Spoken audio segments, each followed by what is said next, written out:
Hello everyone, I'm Brian. Today I'm reacting to How to Deal with Energy Vampires from Dandapani here. So, I could have sworn I did something like this, but I don't remember. Either way, it's a good refresher. I know he doesn't put out too many videos. So anyways, energy vampires. What does that mean? Well, to me, when you say energy vampires, it makes me think of kind of like people who have like a very pessimistic point of view or pessimistic very downed look on life. They're sad, they're depressed, nothing makes them happy, it kind of sucks. And, it just sucks the life or energy or the fun out of the air or from you. And that's what I think about energy vampires. Or I guess I could think of maybe there is a way of people who are just who they themselves are terrible, they are unhappy, and they want to make other people unhappy too. They want other people to feel the way they do. So they suck your energy, but at the same time don't do they don't it doesn't make them happy. Well, I guess there are people out there who love seeing other people miserable. So I think those are probably energy vampires too. Anyways, I'm not sure. Let's go ahead and give this video a shot. Is there someone in your family that drains your energy, that perhaps even verbally or emotionally or mentally abuses you, and God forbid, physically abuses you? We call those people energy vampires, people that drain you of your energy. Now, energy vampires are all around us, but sometimes those energy vampires are relatives, and sometimes they're family members. And when they're family members, Um, in my opinion, relatives are family members. But I'm assuming he means when he says family members here, he means immediate family. So, for example, like your uncle or your aunt is a family, obviously, right? Unless it's different from other parts of the world. But perhaps he means immediate family, meaning, your father or your children, or your father and your children, if you so happen to have both, are your immediate family. And then your brother is your immediate family as well. But your uncle is not. Is your father's brother, father's sister, or your mother's sister or brother. becomes a lot more difficult and a lot more challenging in making a decision on how to deal with them. The first step really is to make a decision yourself whether you want to continue to allow people around you to give them permission to drain your energy. Because remember, for every bit of energy they drain from you, it's energy that you could have invested in the people and things that you love. It's energy you could have invested into your passions, your hobbies, into your dreams, to manifesting your goals, anything that you want in your life. But if these people are consistently in your life and they're consistently draining your energy, then you really have to think and ask yourself, why is it you're permitting them to drain your energy? So what do you do if it's a family member, if it's a sibling, if it's a parent, someone really close in the innermost circle of your family that's draining your energy? For me, this always comes down to two questions when it's a family member or a relative. What is the damage being done? That's the first question. And the second question is it tolerable or is it not tolerable? Interesting, tolerable. I remember. Oh my God, what is his name? I haven't listened to him in a long, long time because his video just keeps constantly getting blocked. I can think of his face. I can see his kind of perspective. But anyways, um, why can't I think of him? Anyways, it's another Swami Guru, I think. I don't think that's his. I don't think that's in his. I don't think that is in his name though. But anyways, he says you shouldn't tolerate anything, which is not necessarily a bad idea, considering the fact that you shouldn't have to tolerate anything. But at the same time, in my opinion, it's not necessarily you not tolerating it, it's the fact that you don't have to tolerate it while it's happening. And what I mean by that for me is that you're unaffected by it. So if you're unaffected by it, you're not having to tolerate it, even though it's happening. Um, I know there's some things that perhaps that happens that is something that you see that you have to tolerate or that you cannot let just happen. So I guess an example would be like harming people. Obviously, harming people versus just seeing someone, say, doing, just have like a bad opinion on something.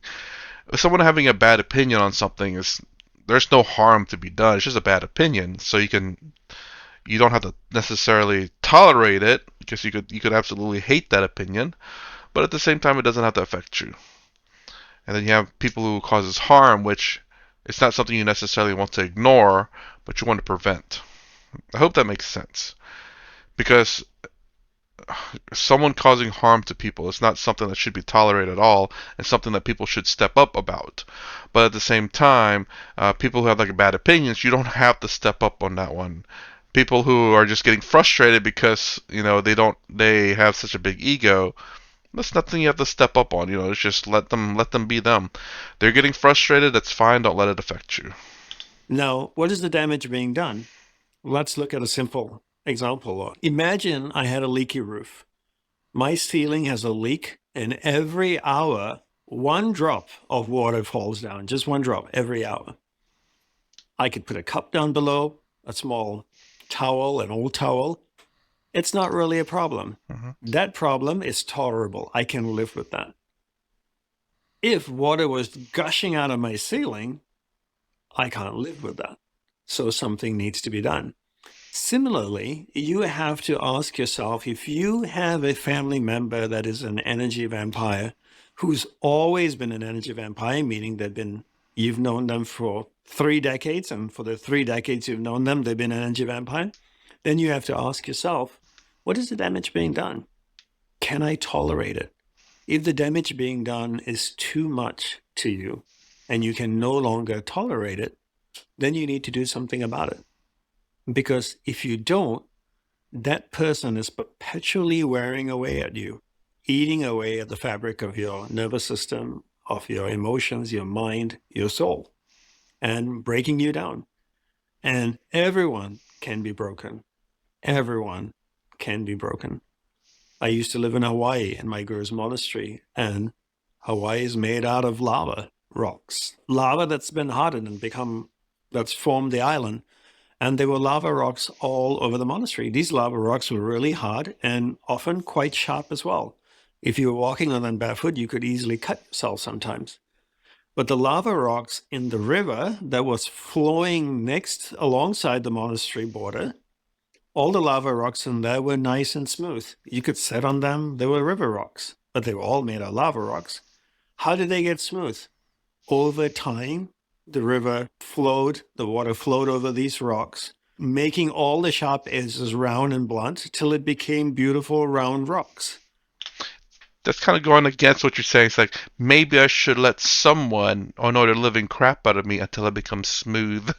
Nah, hopefully that's not what it's saying, but it kind of sounds like that. It's like over time the waves just kept pounding and pounding these rocks until it eventually became beautiful and smooth.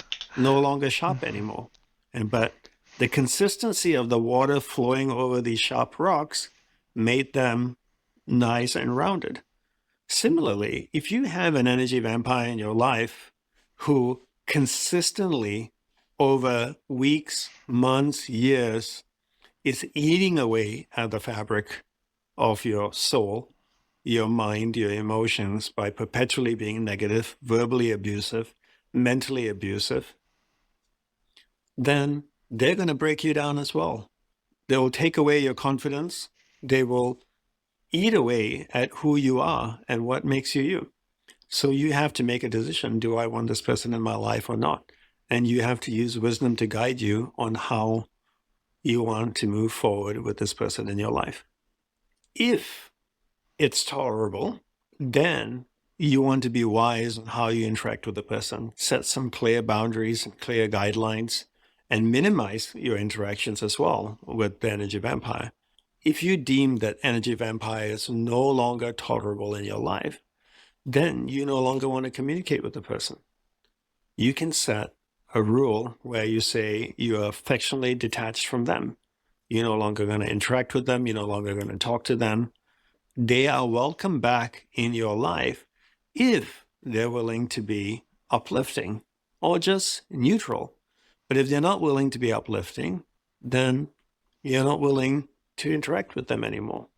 It's a difficult decision to make. If you don't make that difficult decision, you give them permission to beat up on you. And the more they beat up on you, the less you are you, the less you can give your love and care to the people and things that need you. So don't permit that in your life. Don't allow them to destroy your life because you have one life and it's the most precious gift you have. You should protect it, even from the people that are family members. Okay. So, I mean, he didn't quite say this. I'm assuming he's meaning this to when it's become quite bad. Obviously, you want to talk to this person and see what's going on. Maybe they are energy vampires, but they probably don't know any better. Talk to them, see if they can't make changes in their life for them to no longer be energy vampires. You know, we don't know what's going on in most people's lives, especially if you've ignored this person for a very long time. And perhaps you have ignored them because they were energy vampires a long time ago, but never realized that maybe they need a little bit of help, a little bit of talking to. I'm not saying you have to move out your way, go out your way, or anything like that, but you know, if sometimes people just need a little bit of help, and maybe this person just needed that, and that's all it was. But at the same time, if you did try to help, if you genuinely tried to help, and they're still the way they are, then I think this is what he's probably talking about, where they are outside the bounds of help, outside the boundaries of help. They are beyond that. There's no helping them, at least from your perspective, and you've tried to tell them to get help and they just won't do it. Perhaps this is the point he is speaking about, where you just no longer you detach yourself from them, you no longer speak to them, etc., etc. So, anyways, that's my reaction to how to deal with energy vampires. If you like my content, please consider subscribing, thumbs up, the stand down below. Thanks for watching. I will see you in the next vid.